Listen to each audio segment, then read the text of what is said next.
I'm Darrell Steinberg, the mayor of Sacramento, and thank you. And what a great honor it is for me to be able to kick off today's very, very important set of announcements.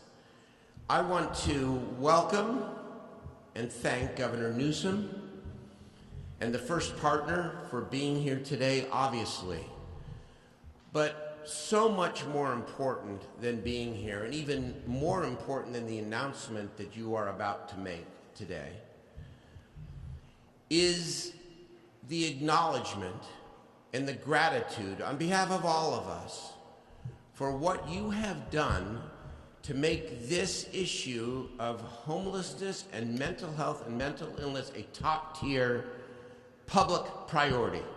Because I have been around for a while, and I will tell you that no one has wanted to touch this issue.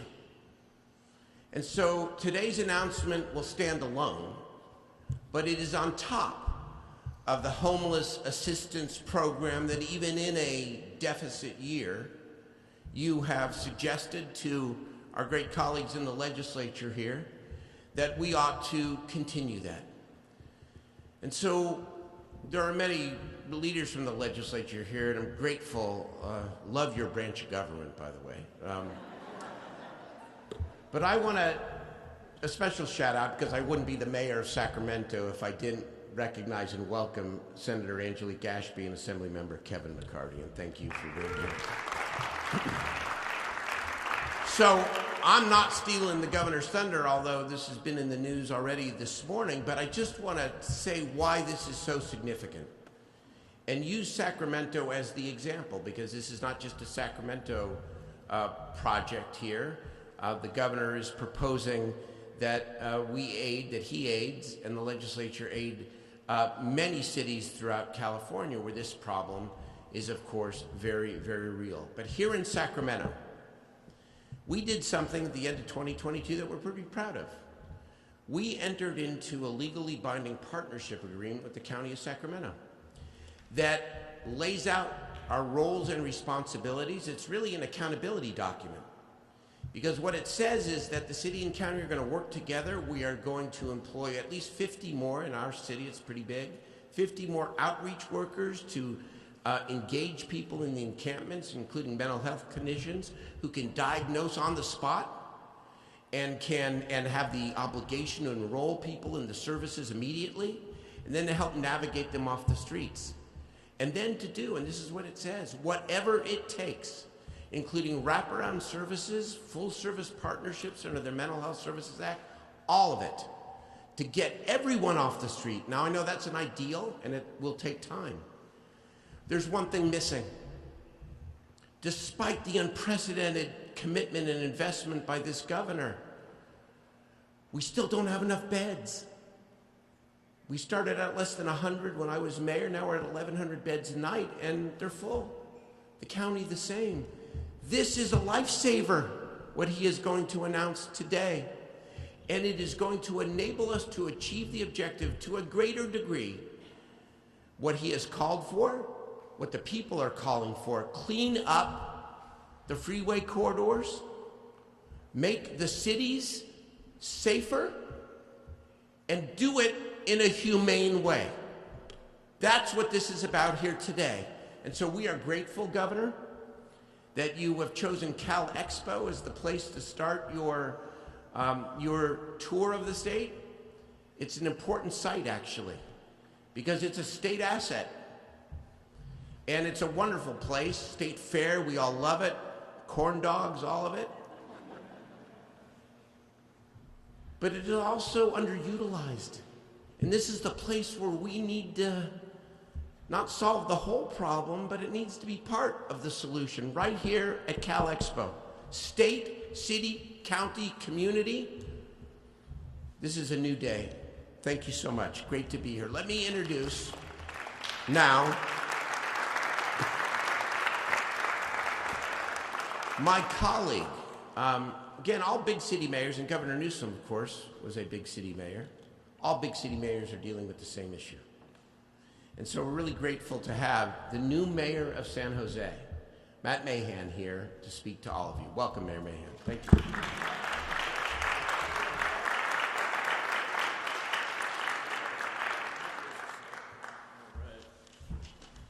Thank you, Mayor Steinberg. Good afternoon. I'm Matt Mahan, Mayor of San Jose, which is the largest city in Northern California, and like most cities is grappling with an immense homelessness crisis. Unsheltered homelessness in particular is a crisis that demands the kind of urgent, bold, and pragmatic solution that we're here to talk about today. I want to thank Governor Newsom for his leadership, for helping cities like San Jose meet this challenge head on. We all agree that building more housing, especially more affordable housing, is the long-term solution, as well as expanding our mental health hospital system and inpatient treatment centers. But as we build up our housing stock and rebuild our mental health system, we have a moral obligation to address the immense human suffering we see on our streets every day. I've challenged my city, San Jose, to create 1,000 new placements for unhoused residents to find safety and security this year. And the governor's announcement today is going to help us get there. We've already seen the incredible impact that these tiny home communities can have. Over the last 3 years, since the beginning of the pandemic, San Jose has stood up 4 of these tiny home communities. And in the same time frame, we've seen our rate of unsheltered homelessness drop by 9 percentage points. We've seen a majority of the individuals who've gone into these tiny home communities already graduate to permanent housing solutions. We've also seen that the neighborhoods that have taken on these tiny home communities, a part of the solution, have seen a reduction in calls for service for both crime and blight. It's common sense. Get people out of unmanaged, unsafe conditions into caring environments with services, and everybody's better off. So these are real solutions. Just a few weeks ago, I met Ava, 21-year-old expecting mother, who 6 weeks ago was living in a tent along one of our creeks in San Jose, and now in a couple of weeks will be, with some assistance from a local nonprofit, getting the keys to an apartment, all because she was able to go in to one of our tiny home communities, get her situation stabilized, get some counseling, some support, and get back on her own 2 feet. So these, again, are the kinds of bold, innovative solutions we need, and I'm just incredibly grateful to the governor for leaning into this crisis and empowering cities like San Jose and cities across our state to be a part of the solution and to put this crisis behind us. So thank you, Governor. Appreciate your leadership on this issue. Now it's my great pleasure to introduce Assemblymember Buffy Wicks, who has been an incredible champion for housing and homelessness solutions in our state.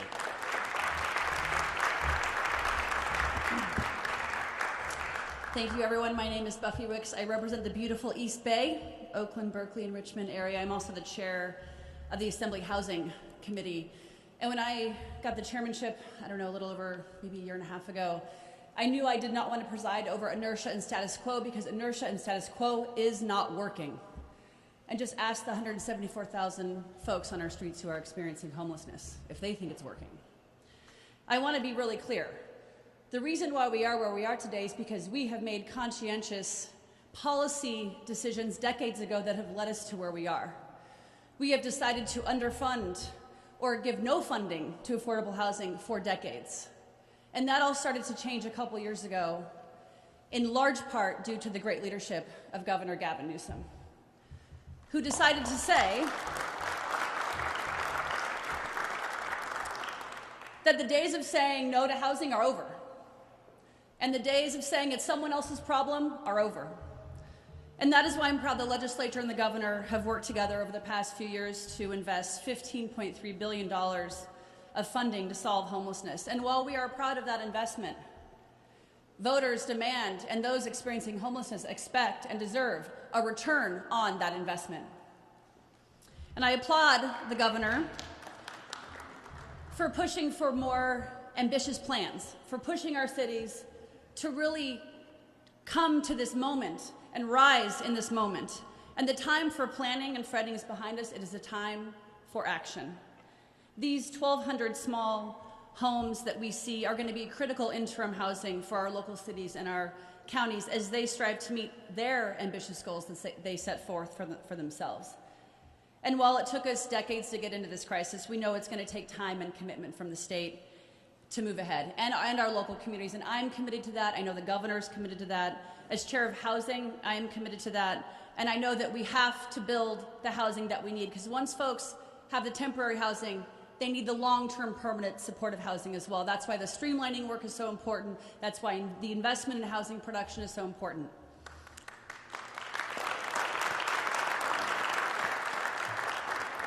I want to also acknowledge some of my colleagues who are here who have been leaders in this space as well. We have Assemblymember Mike Gibson joining us. We have Assemblymember Kadi Petrie-Norris joining us. And one of our newer members who has done a lot of work in the homelessness space in a prior job, Assemblywoman Piar Shaiovo.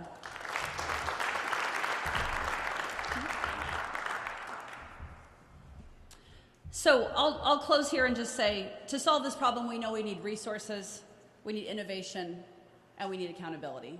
And I think that is what this reflects.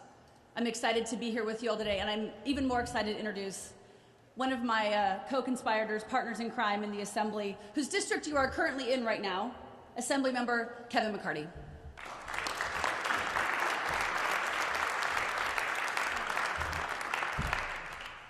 Thank you and good afternoon. This is, of course, my district, and I grew up literally a couple miles down the road.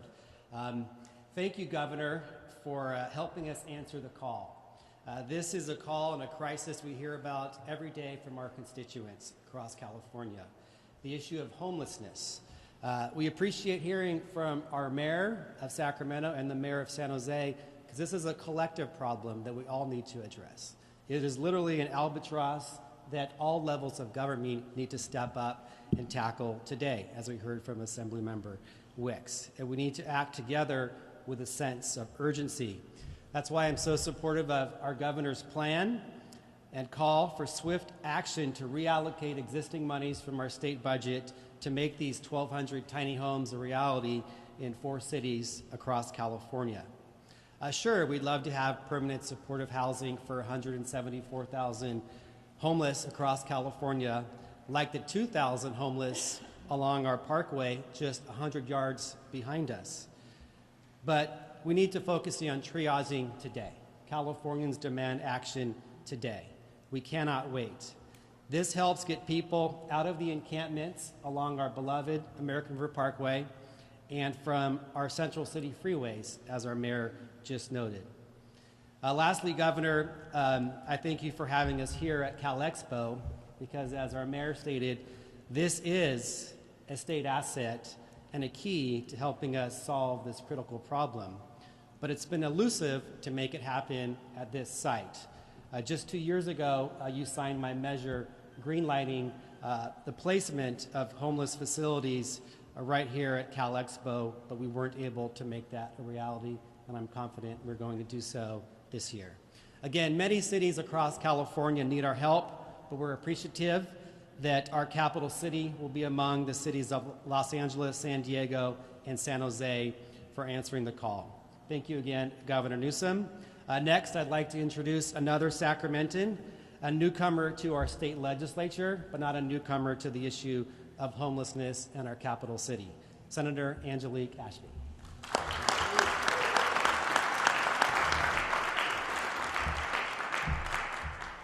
Thank you, Assemblymember McCarty. Hey, Governor, this is pretty direct.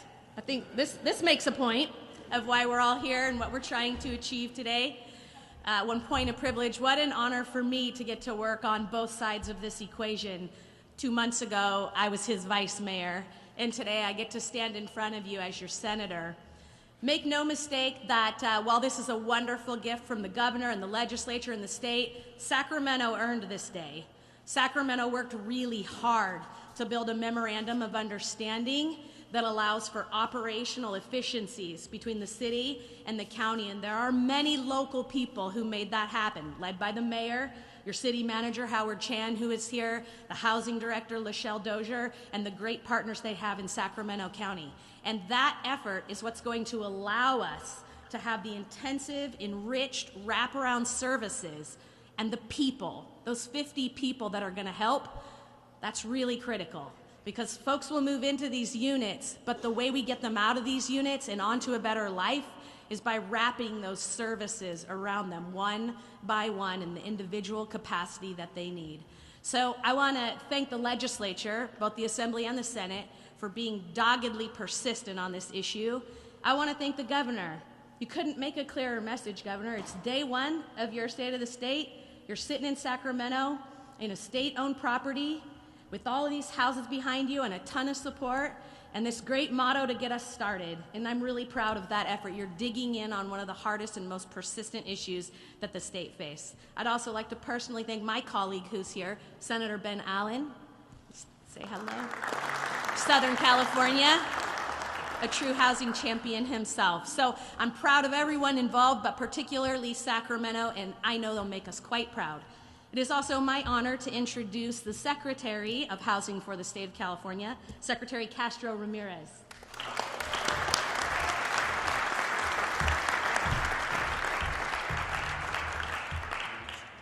All right. Buenas tardes. Good afternoon. As mentioned, I'm Lourdes Castro Ramirez, and I serve as Secretary of California's Business, Consumer Services, and Housing Agency. And just a point of personal privilege, boss, governor, and first partner, my family, my daughter is here in the audience. She's on spring break, Natalia. And my husband, Jorge Ramirez. Thank you for being here. As mentioned, I think we all know that having a home is fundamental. Yet we know that too many Californians lack a safe, affordable, and dignified place to call home. Many of our neighbors live in overcrowded housing, temporary shelters, cars, and tents. Why? Because the cost of housing is too high and because the supply is too low. The lack of access to affordable housing also leads to inequities. This is why Governor Newsom and this administration has put building housing first, partnering with local communities to build more housing faster, and expanding housing that people can afford has been a #1 priority. From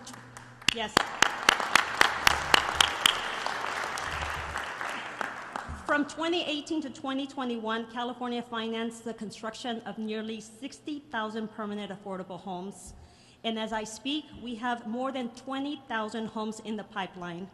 We've streamlined state bureaucracy. We've consolidated programs. We've developed new housing production models, dedicated more resources and tools, designed pro-housing incentives, and held cities accountable for meeting their fair share. And all of this in the midst of a global pandemic. We have made significant progress, but there's much more that needs to be done. Addressing this challenge requires all of government, state, local, and federal partners working in a unified and coordinated manner. Last fall, the governor challenged us to put unhoused people first and to do more to reduce unsheltered homelessness. He knew well of our collective ability to do better. Today, I'm proud to share that communities across the state heeded the governor's call to action. In a bottom-up approach through their local homelessness action plans, communities came together, they worked together, city, county, continuums, to commit to reaching a 15% statewide reduction in unsheltered homelessness by 2025.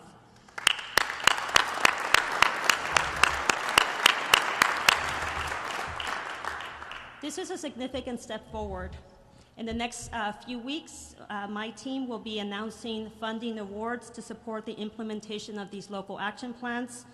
These housing and homelessness resources will help communities increase successful exits from homelessness to housing with supportive services and a commitment to reducing racial disparities. Thank you, Governor. Thank you for your steadfast leadership. Thank you for pushing us to do more. We will continue to do all that we can to create more safe places, more dignified places, more affordable places for people to call home. Now, I'd like to share some remarks for our Spanish-speaking Californians. Muy buenas tardes. Soy Lourdes Castro Ramírez, secretaria de la Agencia de Comercio, Servicios al Consumidor y Vivienda para el Estado de California. Como todos sabemos, tener una vivienda es fundamental. Sin embargo, demasiados californianos carecen de un lugar seguro, a precio accesible y digno. Muchos de nuestros vecinos viven en viviendas inseguras, albergues temporales, en sus carros o bajo carpas, ya que el costo de la vivienda es alto y no hay suficiente vivienda disponible. La falta de acceso a vivienda a precios accesibles también genera desigualdades. Por eso es que la administración de nuestro gobernador Newsom ha declarado la construcción de viviendas como su prioridad número 1. Desde el 2018 hasta el 2021, California financió la construcción de 60,000 viviendas permanentes a precios accesibles.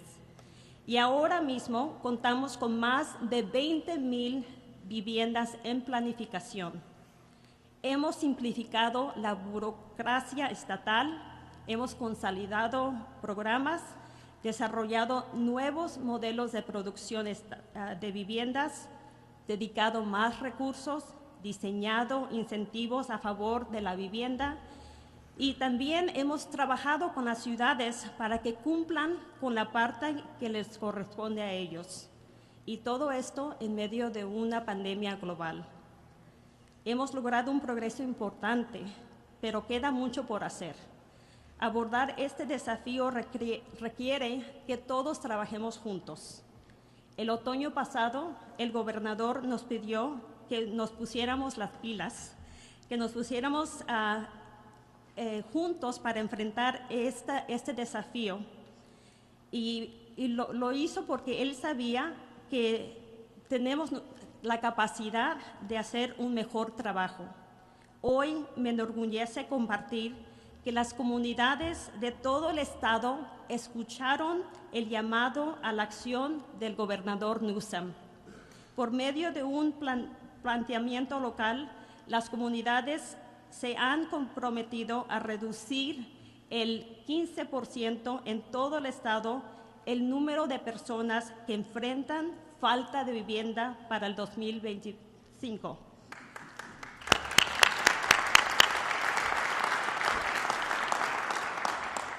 Durante las próximas semanas anunciaremos los fondos para apoyar la implementación de estos planes locales de acción.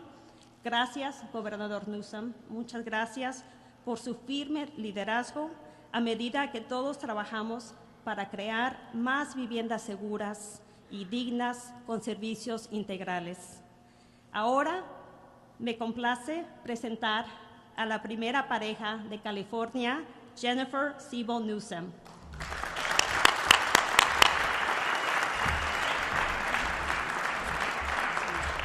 Quiero hablar en español, pero si hablo en español, ustedes van a estar enojados conmigo. Good afternoon. That was beautiful. We're so lucky to have this incredible secretary behind me and this team. I'm so happy to be here with all of you today to see the work being done to address housing and homelessness in California. As first partner, I started the California for All Kids and California for All Women initiatives to help give children the best start in life and ensure that ours is a state where women don't just survive, but thrive. Why? Because women are the backbones of their families, their communities, and yes, our economy. Their health and well-being are essential. Yet women and children are too often a part of the hidden homeless population. For many, they don't seek shelter services as often as men out of concern for their safety, and instead choose temporary living conditions while looking to secure stability for themselves and their immediate family. Unfortunately, in the United States, 80% of mothers experiencing homelessness have experienced domestic violence. One study shows that 57% of unhoused women claim domestic violence was the immediate cause of their homelessness. And further still, when women are forced to sleep on the street, we know that they face an increased threat of sexual violence. In one National Institute of Health study, 18% of women experiencing homelessness reported sexual violence in the past 6 months. And another study found that 32% of women who were without stable housing reported physical or sexual victimization in the previous year. So it's encouraging, beyond encouraging, to see the real work being done in California and right here in Sacramento to ensure that our communities have access to affordable housing and pathways to a home. This is critical to protecting women and families and ending intergenerational cycles of poverty and physical, psychological, and sexual abuse. I'm so grateful to the governor for his steadfast leadership, investing an unprecedented $15.3 billion in partnership with the legislature to tackle the challenge of housing and homelessness, giving local governments more dollars than ever before to address this crisis, but also requiring that they work to address the specific needs of their local communities. And as I close, I'm reminded that this is a crisis, as Senator Wicks said, that has been in the making for decades, or whatever, they're all senators to me, that has been in the making for decades, and is not, and is not lost on me that then Supervisor and later Mayor Gavin Newsom was an early leader with success in programs like Care Not Cash and Project Homeless Connect and Project Family Connect at the local level. He understands the complexities of this issue better than most, but also knows the role and responsibility local cities and counties must play in partnership with the state and the federal government in tackling this issue head on. So with that, please help me welcome Governor Gavin Newsom. Thank you. Thank you. Thank you. Thank you. Thank you. Thank you. Let me thank everybody for their remarks. More importantly, thank them for their leadership. I want to thank my wife for always putting a human face on this and understanding, at least giving us a deeper understanding of the nuances and complexities of the issue we face. I think the final words she spoke as it relates to the issue of localism is foundational in this. I mean, the end of the day, state's vision, whatever it may be, is realized locally. We can set goals, numeric goals, we can set out a tone and tenor, but at the end of the day, things are delivered by local leaders. And so I'm very grateful to those local leaders, to mayors in particular that are here, the representatives, the Assembly and the Senate that are here, and others representing diversity of points of view and opinions on this subject matter, and certainly those that are responsible for these prototypes you see behind me, and the prospect that we could procure 1,200 or so of these small homes in a very short period of time. More on that in a moment. I'm also deeply mindful, as Mayor Steinberg said, of how angry we are as Californians about what's going on in the streets and sidewalks in our state and what's not happening to address it with the kind of, well, urgency that is required. It is not for lack of hard work, it's not for lack of good intention, and increasingly it's not for a lack of resources. This state has significantly increased its responsibility and role to invest. As you heard, $15.3 billion over 2 years. It's simply without precedent anywhere in the United States. There's no per capita that has ever been appropriated this large to address this issue in modern times. I'll just punctuate this so you understand. 5 years ago, the state's entire investment in this space was roughly $500 million, 0.5, close to 15.5 today. We didn't just increase by 20, 30, 40%. We had no strategy, no plan. It was broad strokes appreciation for the issue, and I want to applaud former administration for being willing, first administration, to actually appropriate $500 million in this space, led no small degree by the Big 13 mayors and by many assembly members and state senators that are here today, recognizing cities and counties can't do it alone. But $500 million, no vision, no plan, no accountability. Fast forward, I know it's not fast enough, but fast forward, $15.3 billion, accountability at the core, and strategies for collaboration and cooperation across a spectrum of supports, the likes of which we have not seen in California's history. I get it. You want to see progress, and you want to see it now. You want to see progress in terms of encampments. You want to see progress in terms of people off the streets. And as the mayor said, you want to see our values represented in that progress. No one's naive. It's not just about sweeping things under the rug or kicking people off the streets and sidewalks and claiming a job well done. That doesn't do justice to the injustice that is perpetuated because our inability to reconcile the larger issues of wealth and income inequality and all its forms and manifestations, the most acute, of course, the issue of homelessness. So we're here with this announcement, not as the solution. The cynics be damned. No, we're not here announcing this is the entire package or strategy. So often, I've been doing this a long time, people look myopically at these announcements without considering the totality. We have laid out a vision, a strategy, and a plan, and the cities, the counties, and what is referred to, and you heard a moment ago, as the COCs, these continuums that are working to regionalize solutions, have also put numeric goals to make real our commitment around accountability. And so today we have announced, and you heard from the Secretary, the numeric goal. We went from 2%, which was lacking ambition in terms of the last round of accountability, to 15%, which is progress. I'm looking forward to next year's accountability plans. And we have approved those plans. Remember, no money without a plan. Plans with numeric goals, real strategies, compelling relationships that need to be formed, city and county and regionally, a framework of focus on delivering the results that you deserve. And as a consequence of that, within the next couple of weeks, we're going to be putting out $1 billion of awards by the end of this calendar month to the cities and counties to put those dollars to work to make real the commitments they've made in these plans. That's progress. And by the way, that would not have happened without the legislature. Both those things. Legislature demanding more accountability, thank you. And the legislature being willing to continue to provide unprecedented resources despite the fiscal constraints that we're facing here at the moment in the state. And finally, as it relates to these small homes, the urgency of the moment requires that one of the tools in terms of our strategy is to immediately address the anxiety, as Mayor Steinberg said, of being able to actually get someone off the street and have a place to go.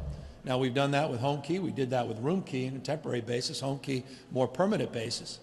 But in that continuum of rapid rehousing, in that continuum of prevention, which is part of the original continuum, we have got to provide more options. And so what we are doing is we're deploying these 1,200 plus units.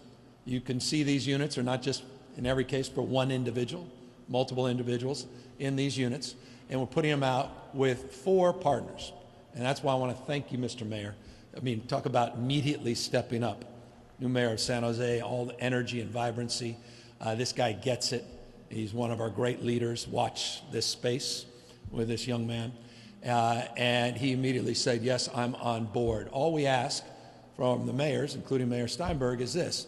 Once we get all this done, designed, and delivered, once we connect, quite literally, the utilities and all of the other resources in this space, we need you to be accountable to operate these things, to manage these things, to case manage the individuals. We ask you to prioritize because we set aside $750 million to do this. Encampments, through our encampment resolution grants, so that we can address what's happening on the streets and have the ability, when we're out there doing the outreach, that when that individual is ready, that we have a place to go, or at least another option in terms of the alternatives to to living out in the streets and sidewalks in these extraordinary and horrid conditions that so many are struggling and suffering through, particularly around this time of year. And so that's the commitment they have made. San Diego County is fulfilling that commitment. San Jose is advancing it. Sacramento, they're the beneficiary. We just found another 150 small homes because Darrell demanded it to get to 350 here.